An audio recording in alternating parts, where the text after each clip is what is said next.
nação santista, como vocês estão? O Santos estressou vocês hoje?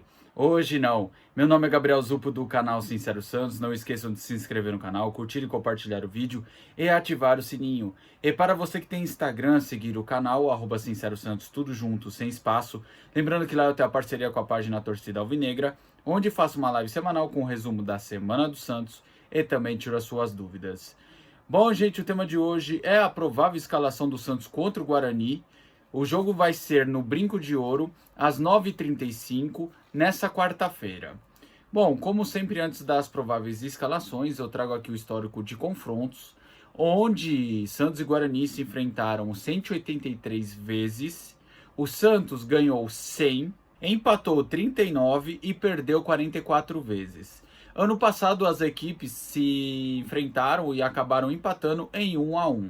Lembrando que um grande destaque para a presepada que o juiz deu na questão de um pênalti a favor do Guarani. Não que não tenha sido pênalti para o Guarani, mas que o juiz não sabia o que marcar, se voltava o pênalti, se anulava o pênalti. Então deu toda aquela confusão que acabou afetando o resultado da partida, porque afetou o psicológico dos jogadores, deixando os jogadores pilhados.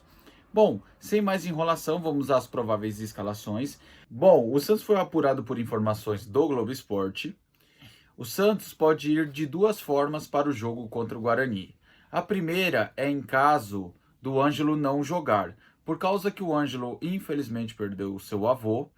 Então o Odair não está pressionando o atacante para poder estar presente no jogo contra o Guarani. Então, se caso o Ângelo não jogar contra o Guarani, a escalação deve ser João Paulo no gol, João Lucas, Maicon e Borman, Lucas Pires. O meio-campo será formado por Camacho, Sandri e Dodge, uma trinca de volantes. E no ataque teremos Soteldo, Mendonça e Marcos Leonardo. Agora, se caso o Ângelo jogar, a escalação ficaria com João Paulo, João Lucas, Maicon e Barman e Lucas Pires. A defesa não tem alteração com ou sem o Ângelo. Já o meio-campo seria Sandri, Dodge e Soteldo. E já o ataque com Ângelo, Mendonça e Marcos Leonardo. Bom, agora a questão do Guarani. O Guarani eu peguei com base ao último jogo, para a derrota para o Santo André por 1-0. O Guarani vai com Kozlinski no gol, Diogo Matheus na lateral, a dupla de zaga é Luciano Castan e Lucão, e na outra lateral podemos ter o Jamerson. Já no meio-campo, o Guarani vai com o Iago, Vilela, Giovanni Augusto, e no ataque eles terão Bruninho, Derek e Bruno José. Bom, dado aqui as escalações, vamos para os pontos fortes e fracos do Guarani, começando, como sempre, pelos pontos fortes da equipe campineira. Bom, a questão do Guarani, o que entra aí é que o Guarani é uma equipe que usa muitos laterais, então vocês vão ver a equipe do Guarani sempre tendo o apoio dos laterais na parte ofensiva. São laterais que sobem muito, são laterais que acabam sempre apoiando o ataque. Outra coisa perigosa no Guarani é a questão da bola parada, principalmente com o principal destaque da equipe, que é o Giovanni Augusto. Então o Giovanni Augusto sempre teve uma boa bola parada, sempre foi um bom finalizador. Então o Santos tem que tomar cuidado tanto com faltas bestas assim de frente para o gol, e também a questão de dar espaço para ele finalizar de longe. Inclusive o gol que o Santos tomou contra o Mirassol ocorreu por causa do espaço que o Santos deu para o jogador do Mirassol finalizar. O Guarani também tem de ponto forte a questão do goleiro, que é o Kozlinski. Ele fez uma grande Série B pelo Guarani, apesar do Guarani não ter feito uma boa temporada. Muita gente eu vi falando que ele falhou no gol contra o Santo André. Eu acho que por uma falha não vou avaliar que o goleiro seja ruim por causa de uma falha. Então o Kozlinski, no geral, para mim é um bom goleiro e acaba virando um ponto forte para o Guarani. Pois já vou dar os pontos fracos do Guarani e vou mostrar o porquê ele se destaca tanto. E o último ponto forte que eu vejo do Guarani nesse início de temporada é a questão do fator casa. Por que o fator casa? Pois o Guarani, nesses jogos grandes, tem costume de lotar o seu estádio. Lembrando que é jogo para a torcida única.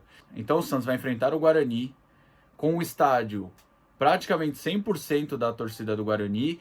Então o Guarani, além de contar com a sua tradição, a sua força dentro de casa, vai contar com 100% do apoio da sua torcida. Lógico que provavelmente nesses jogos sempre tem um ou outro torcedor infiltrado. Por isso que eu disse quase 100% da torcida do Guarani. Agora vou passar para os pontos fracos da equipe do Guarani.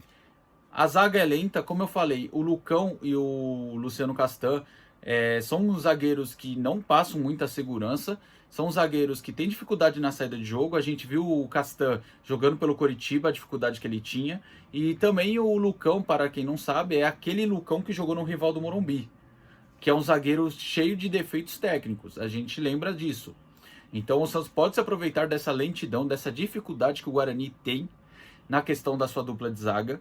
Na questão dos laterais, como eu falei, são laterais que sobem muito e acabam deixando espaço para contra-ataque. O Guarani sofre muito com essa recomposição, principalmente na questão das laterais, e também os torcedores do Guarani criticam muito esse jogador chamado Vilela. Se o Santos conseguir introduzir velocidade e intensidade, se aproveita da lentidão da zaga, se aproveita também da recomposição lenta do meio-campo do Guarani e do espaço deixado pelos laterais. Por isso que o goleiro Kozlinski aparece muito. E o último ponto fraco do Guarani que eu notei é que quando os laterais estão postados na linha de defesa, eles dão muito espaço e facilita a vida do adversário em construir jogadas de linha de fundo ou cruzamentos. Então a equipe do Guarani na parte defensiva é uma equipe lenta e com a questão de dar muito espaço para o adversário, tá certo? Bom, gente, dado aqui as escalações, histórico de confrontos, pontos fortes e fracos, então para concluir o vídeo, eu acredito que o Santos entra como favorito de novo nessa partida, mas não é uma partida muito fácil. Como eu falei, jogar contra o Guarani é sempre difícil, inclusive sendo lá no Brinco de Ouro. A única vez que eu vi o Santos ganhar fácil do Guarani, na real, foram 2 vezes. Foi em 2010, quando o Santos tinha aquele time fantástico, e em 2012, que o Neymar estava endiabrado. Mas tirando essas 2 ocasiões, o Santos sempre sofreu, historicamente, em jogos com o Guarani. O Guarani é uma equipe tradicional, é a única equipe do interior que tem título nacional, e é uma equipe que eu considero extremamente tradicional aqui no estado de São Paulo. Então o Santos não pode desmerecer o Guarani, ainda mais jogando no Brinco de Ouro. Como eu falei, o Santos é favorito pelos defeitos técnicos defensivos do Guarani. E o Santos tem muitas qualidades na questão ofensiva. Mas se o Santos vacilar, dar espaços para as subidas dos laterais e para o Giovanni Augusto finalizar, aí o jogo pode complicar ainda mais, tá certo? Bom, gente, o vídeo é esse aí. Tomara que você tenha gostado. Tamo junto, até a próxima e sempre Santos.